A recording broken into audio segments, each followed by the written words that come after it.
વધુ એક મહત્વના સમાચાર સામે નજર કરીશું। વાવ પેટા ચૂંટણીમાં બપોરે પણ મતદારોમાં ઉત્સાહ જોવા મળ્યો છે। વાવ પેટા ચૂંટણી અંગે વાત કરીએ તો શાંતિપૂર્ણ માહોલમાં મતદાન થઈ રહ્યું છે। ભાબરમાં રૂણી ગામમાં મતદાન મથક પર મતદારોની લાઈનો લાગેલી જોવા મળી રહી છે। વૃદ્ધોએ પણ મતદાન કરી યુવાનોને મતદાન કરવા પ્રેરણા આપી છે। તો આ સાથે જ વાવ પેટા ચૂંટણીમાં બપોરે પણ મતદારોમાં ઉત્સાહ જોવા મળ્યો હતો। આ સાથે જ મતદારોની લાંબી લાઈનો લાગી હોય તેવું પણ જોવા મળ્યું છે। ભાબરમાં રૂણી ગામમાં મતદાન મથક પર મતદારોની લાઈનો લાગી છે।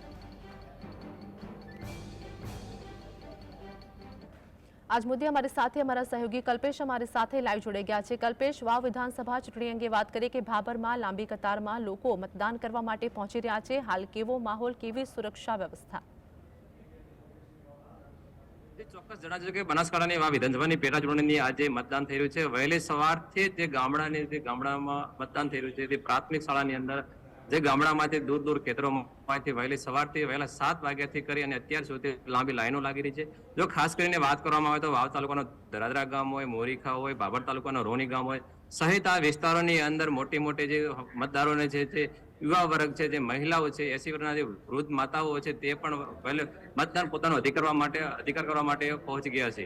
જી જે બિલકુલ વાત કરીએ કે જે પ્રમાણે સવારથી જ લાંબી કતારો લાઈનો લાગેલી જોવા મળી રહી છે। હાલ વાત કરીએ ગુલાબસિંહજી અને બીજી તરફ સ્વરૂપજી, કોનું વર્ચસ્વ વધારે જોવા મળી રહ્યું છે? લોકોના અંગે કેવી પ્રતિક્રિયા સામે આવી રહી છે?